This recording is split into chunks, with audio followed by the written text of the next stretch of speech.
현재 북한에서 일어나고 있는 실제 생활들을 소설처럼 만들어낸 이야기입니다. 평양의 겨울 저녁, 김철수는 낡은 TV 앞에 앉아 담배 연기를 내뿜었다. 올해 58세인 그는 천리마제강연합 기업소에서 30년을 일한 노동자였다. 조선중앙TV에서는 새로 제작된 영화 대결의 낮과 밤이 방영되고 있었다. 화면 속에서는 남조선 정보기관의 지령을 받은 간첩 리테일이 최고 존엄을 암살하려는 음모가 펼쳐지고 있었다. 긴박한 음악과 함께 보안원들이 간첩을 추적하는 장면이 이어졌다. 철수의 손이 미세하게 떨렸다. 그의 뇌리에는 22년 전 그날의 기억이 생생하게 되살아났다. 2004년 4월 22일 룡천역.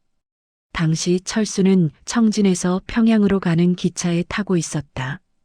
룡천역을 지나친 지 불과 1시간 뒤였다. 갑자기 뒤에서 엄청난 폭발음이 들려왔고 기차가 심하게 흔들렸다. 나중에 안 사실이지만 룡천역에서는 화물열차 2대가 충돌하면서 질산암모늄 비료가 폭발했다. 공식적으로는 3천여 명의 사상자가 발생했지만 주민들 사이에서는 그보다 훨씬 많은 사람들이 목숨을 잃었다는 소문이 돌았다. 여보, 또 그 일 생각하는 거요? 아내 순이가 옆방에서 물었다. 아니요. 그냥 영화가 재미있어서. 철수는 거짓말을 했다. 하지만 그의 마음속에서는 당시의 혼란이 재생되고 있었다. 폭발 직후 온 나라가 충격에 빠졌다. 김정일 위원장이 직접 현장을 방문했다는 소식이 전해졌고 중국과 러시아에서 구호물품이 들어왔다. 그런데 이상한 점이 있었다. 폭발 당일 김정일 위원장이 탄 열차가 바로 그 룡천역을 통과한 지 불과 9시간 뒤에 사고가 발생한 것이다. 주민들 사이에서는 곧 수군거림이 시작됐다. 위원장 동지를 겨냥한 것 아니겠소? 남조선 간첩들의 소행이라는데. 아니요, 전기배선 불량 때문이라던데.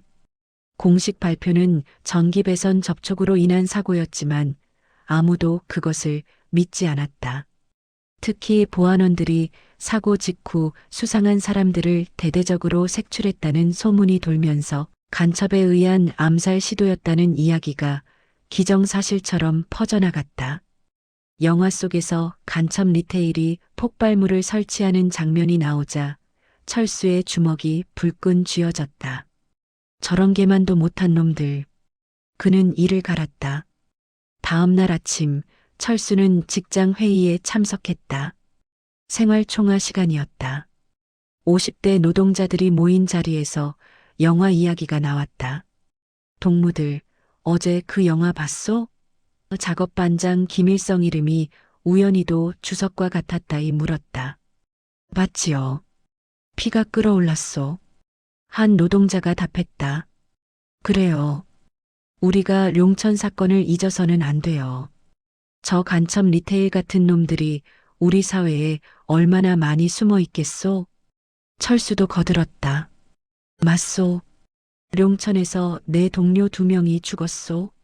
하나는 즉사했고 하나는 한 달을 병원에 누워 있다가 숨을 거뒀소. 그때 그 참상을 직접 보지 못한 사람은 모를 거요. 회의실 분위기가 무겁게 가라앉았다. 모두가 룡천 폭발의 기억을 공유하고 있었다. 그때 젊은 기술자 한 명이 조심스럽게 말했다. 그런데 반장 동무 룡천 사건이 정말 간첩 때문이었소? 공식 발표는 사고라고 했는데. 순간 회의실이 조용해졌다. 반장의 얼굴이 굳어졌다. 동무, 그런 말 함부로 하는 게 아니요.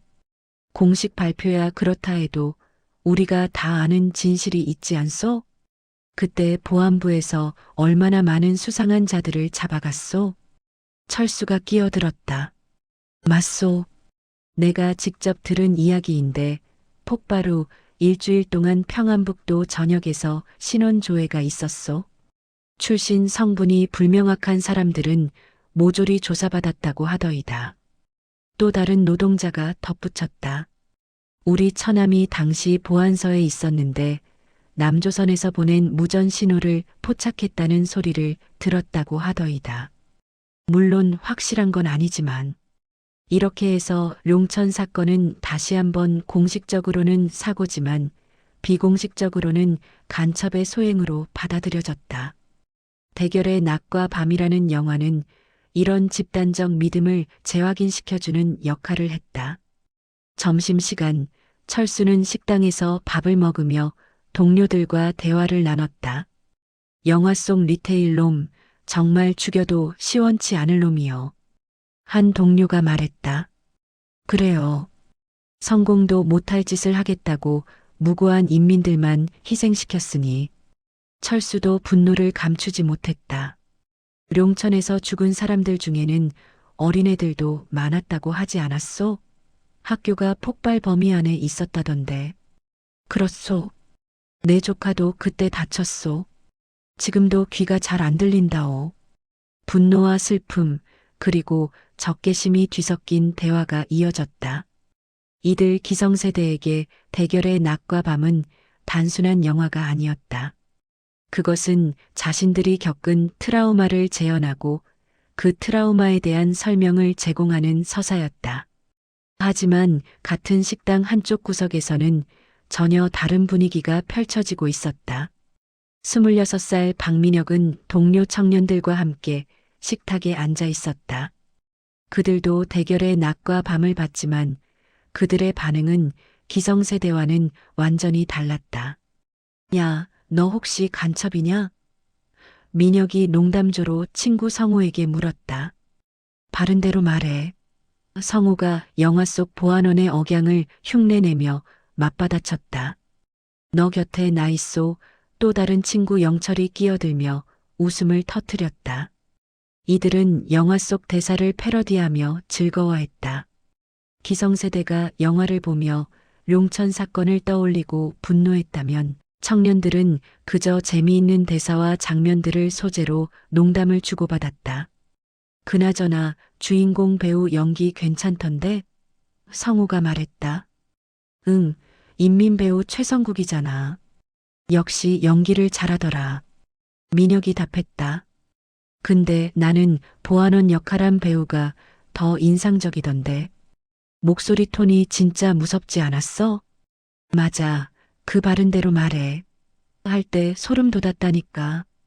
이들의 대화는 온통 배우들의 연기력, 촬영 기법, 인상적인 장면들에 집중돼 있었다. 영화가 전달하려는 정치적 메시지나 이념적 교훈 같은 것은 전혀 관심 밖이었다. 민혁은 김책공업종합대학을 졸업한 엘리트 기술자였다.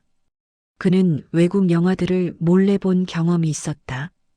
USB에 담긴 남조선 드라마, 미국 영화들을 보면서 그는 북한 영화가 얼마나 진부하고 예측 가능한지 알고 있었다.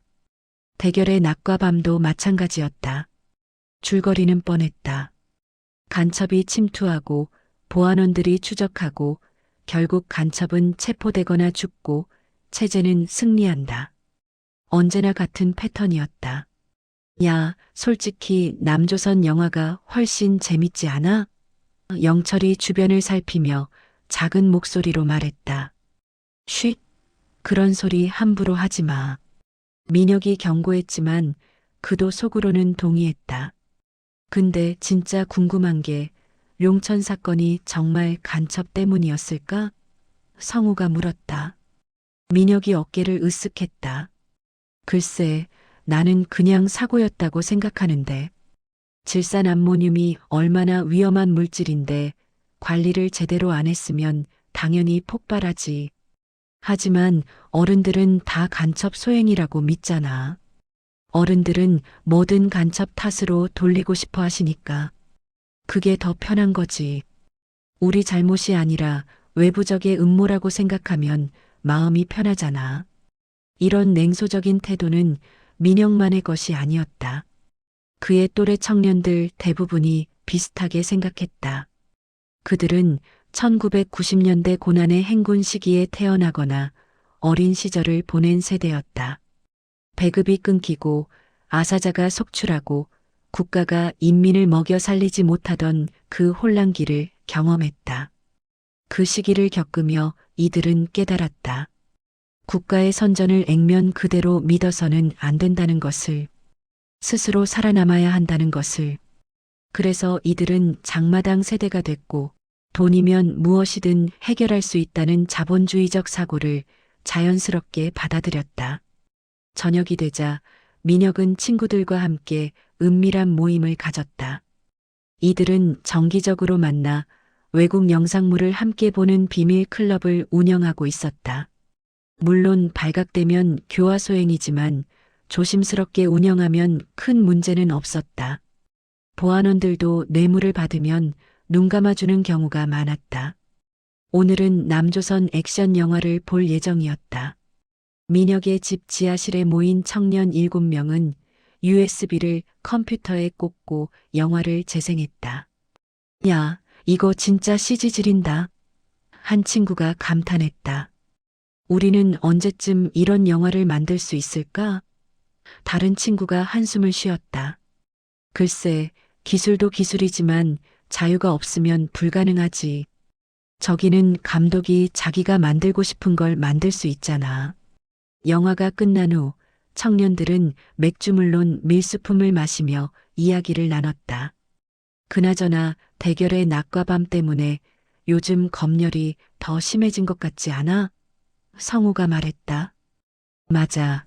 우리 직장에서도 사상 검열 강화한다고 난리야. 영철이 답했다. 민혁이 고개를 끄덕였다. 당에서 영화를 내보낸 이유가 뭐겠어? 주민들 경각심을 높이고 외부 문물에 대한 경계를 강화하려는 거지. 특히 우리 같은 청년들 타겟으로. 하지만 역효과 아닐까? 나는 오히려 영화 보고 나서 더 냉소적이 되던데. 나도. 너무 뻔하고 자기적이잖아. 간첩은 무조건 악마고 보안원은 무조건 영웅이고 현실은 그렇게 단순하지 않은데. 한 청년이 조심스럽게 말했다. 사실 간첩보다 더 무서운 게 우리 안에 있는 것 같아. 서로를 감시하고 고발하고. 맞아.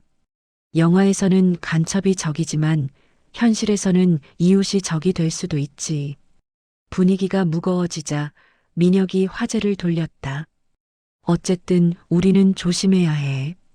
영화 보고 농담하는 건 괜찮지만 너무 심하게 냉소적인 태도를 보이면 찍힐 수 있어.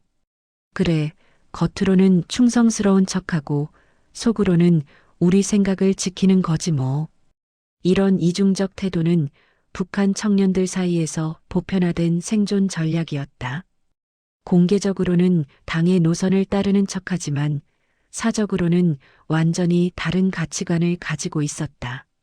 며칠 후 민혁의 직장에서 대결의 낮과 밤 감상문을 제출하라는 지시가 내려왔다. 모든 청년 노동자들은 영화를 보고 느낀 점을 A사 용지 2장 분량으로 작성해야 했다. 민혁은 한숨을 쉬며 펜을 들었다. 그는 완벽한 모범 답안을 작성하기 시작했다. 영화 대결의 낮과 밤을 보며 나는 우리 공화국을 겨냥한 제국주의자들의 악랄한 음모에 분노를 금할 수 없었습니다. 간첩 리테일로 상징되는 미제와 남조선 괴뢰들의 책동은 틀에 박힌 문장들이 이어졌다. 민혁은 이런 글을 쓰는데 도가 텄다. 학창 시절부터 수없이 써온 감상문, 결심서, 비판문들.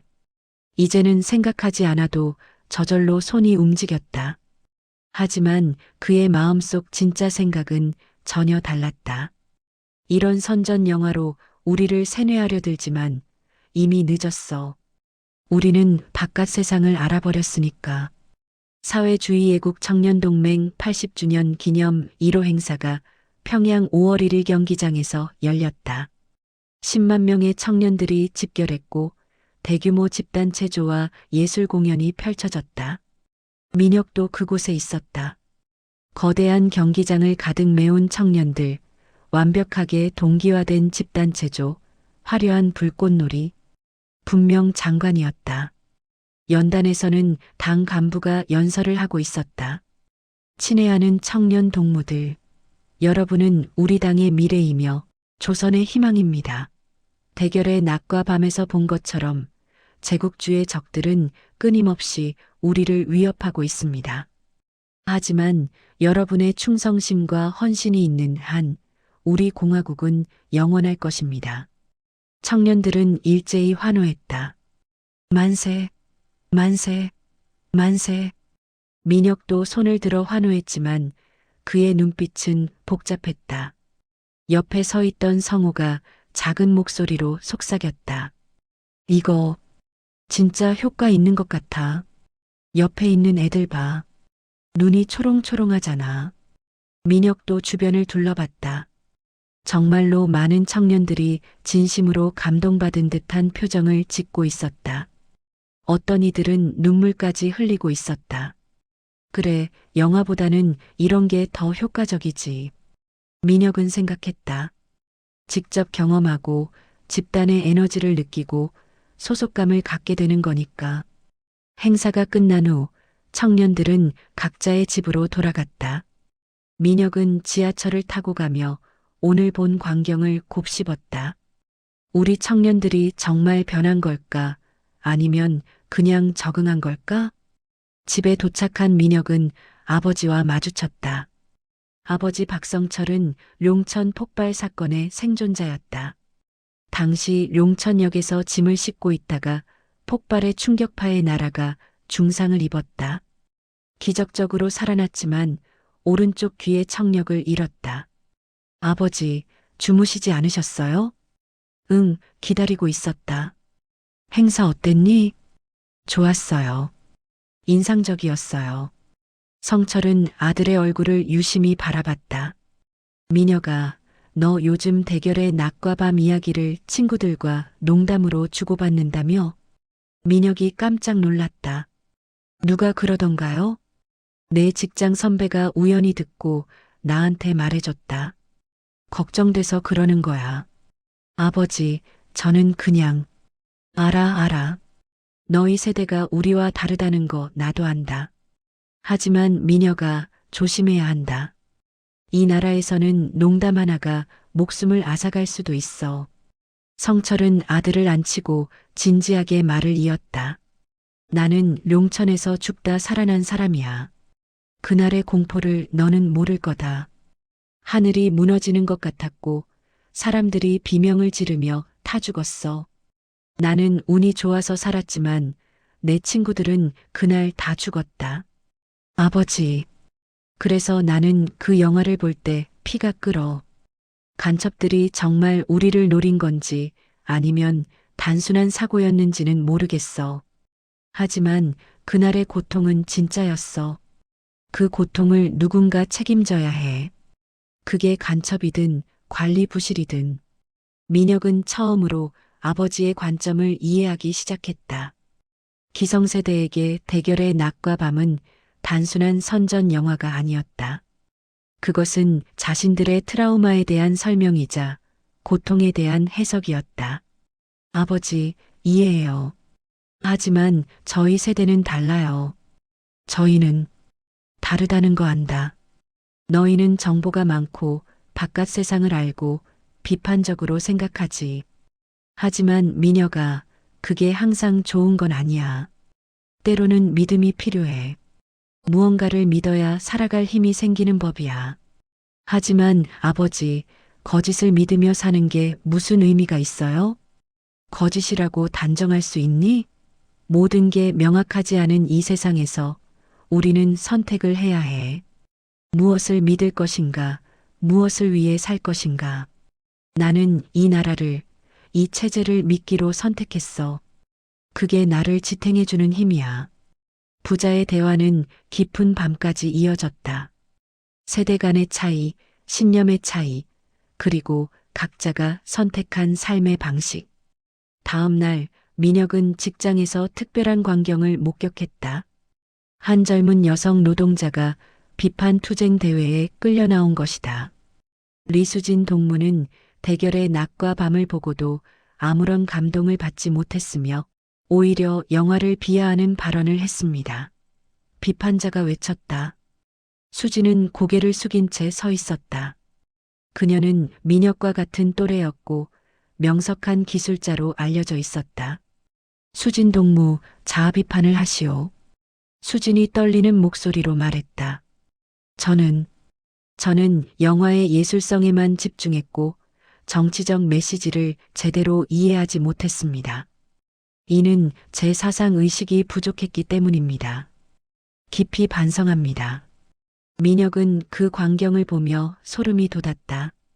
저게 나였을 수도 있어. 내가 조금만 더 부주의했다면.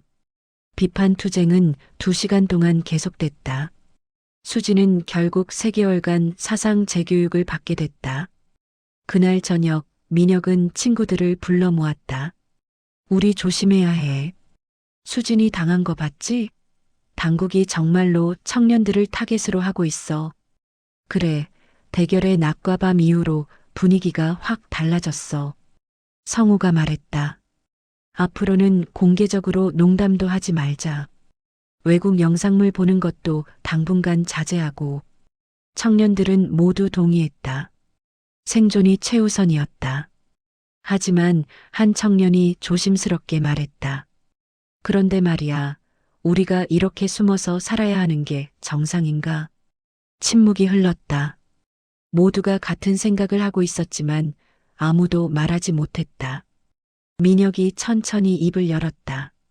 정상이냐고? 아마 아닐 거야. 하지만 이게 우리의 현실이야. 우리는 이 안에서 살아가야 해. 적어도 지금은. 언젠가는 달라질까? 또 다른 청년이 물었다. 모르겠어. 하지만 우리가 살아남아야 그 언젠가를 볼 수 있겠지. 시간이 흐르며 대결의 낮과 밤에 대한 열기는 점차 식어갔다. 새로운 영화들이 나왔고 새로운 사건들이 발생했다. 하지만 그 영화가 남긴 흔적은 여전했다. 기성세대는 여전히 간첩과 외부 위협에 대한 경계심을 유지했다. 룡천 사건의 기억은 그들의 집단 무의식 속에 깊이 새겨져 있었다. 한편 청년들은 더욱 조심스럽게, 하지만 더욱 확고하게 자신들만의 세계관을 키워갔다. 겉으로는 순응하지만 속으로는 의문을 품는 이중적 삶. 어느 날 민혁은 아버지와 함께 룡천 폭발 희생자 추모비를 찾았다. 아버지는 매년 이맘때면 그곳을 방문했다. 아버지, 정말로 간첩이었다고 생각하세요? 성철은 한참을 말없이 비석을 바라보다가 답했다. 솔직히 모르겠다. 하지만 민혁아, 중요한 건 진실이 뭐냐가 아니야. 중요한 건 우리가 그 고통을 어떻게 의미 부여하느냐야. 나는 그게 간첩의 소행이었다고 믿는 게 마음이 편해. 그래야 내 친구들의 죽음이 헛되지 않은 것 같거든. 그럼 진실은 중요하지 않나요? 진실은 때로는 너무 복잡하고 받아들이기 어려워. 인간은 단순한 이야기를 원해. 선과 악, 피해자와 가해자. 그게 세상을 이해하기 쉽게 만들어주거든. 민혁은 고개를 끄덕였다. 그는 마침내 이해했다. 세대 간의 차이는 단순히 정보의 차이가 아니었다. 그것은 세상을 바라보는 근본적인 방식의 차이였다. 기성세대는 믿음이 필요했다. 고통을 견디기 위해서, 의미를 찾기 위해서. 청년들은 의심이 필요했다. 진실을 찾기 위해서, 스스로 판단하기 위해서. 그리고 그 둘은 결코 완전히 만날 수 없었다. 몇 주 후, 민혁은 또 다른 비밀 모임에서 친구들을 만났다. 이번에는 영상을 보는 대신 그저 대화를 나눴다. 너희 생각엔 우리가 언젠가 자유롭게 말할 수 있는 날이 올까? 한 청년이 물었다. 글쎄, 아마 우리 세대에는 어려울 거야. 민혁이 답했다. 그럼 우리는 계속 이렇게 살아야 하는 거야? 겉으로는 충성하는 척하고 속으로는 다른 생각하고 그게 생존 방법이니까. 하지만 뭐? 하지만 우리가 이렇게 생각하고 의문을 품고 진실을 추구하는 것 자체가 변화의 씨앗이 아닐까? 당장은 아무것도 바꿀 수 없어도 언젠가는 희망인지 환상인지 알 수 없는 이야기가 오갔다. 하지만 그것만으로도 충분했다. 그들은 여전히 생각할 수 있었고, 의문을 품을 수 있었고, 꿈꿀 수 있었다. 평양의 밤은 깊어갔다. 도시의 불빛은 대부분 꺼져 있었지만 어둠 속에서도 작은 빛들이 깜빡였다. 마치 청년들의 의식처럼 대결의 낮과 밤은 결국 기성세대와 청년세대 사이의 거대한 간극을 드러냈다. 한쪽은 믿음으로, 다른 한쪽은 의심으로 세상을 바라봤다. 그리고 그 간극 속에서 북한이라는 사회는 천천히 눈에 보이지 않게 변화하고 있었다. 당국이 원하는 방향과는 정반대로 영화는 체제를 강화하기 위해 만들어졌지만 역설적이게도 체제의 균열을 더욱 선명하게 드러냈다. 청년들은 더 이상 순진하지 않았다. 그들은 선정과 현실을 구분할 줄 알았고 공식 서사를 비판적으로 읽을 줄 알았다. 이것이 북한 사회가 마주한 근본적인 모순이었다. 통제하려 할수록 저항은 더 정교해졌다. 세뇌하려 할수록 사람들은 더 영리하게 적응했다. 민혁은 창밖을 바라보며 생각했다. 우리는 언젠가 자유로워질 수 있을까? 답은 알 수 없었다. 하지만 질문을 할 수 있다는 것만으로도 희망은 살아있었다. 그리고 평양의 밤은 계속해서 흘러갔다. 믿음과 의심, 수능과 저항, 과거와 미래가 뒤섞인 채 대결의 낮과 밤이 스크린에서 사라진 후에도 그것이 촉발한 대화와 생각들은 계속됐다. 보이지 않는 곳에서 조용하게 하지만 확실하게. 그것이 바로 북한 청년들의 조용한 혁명이었다. 총이나 깃발이 아닌 생각과 의문으로 싸우는 혁명. 그리고 그 혁명의 결말은 아직 쓰여지지 않았다.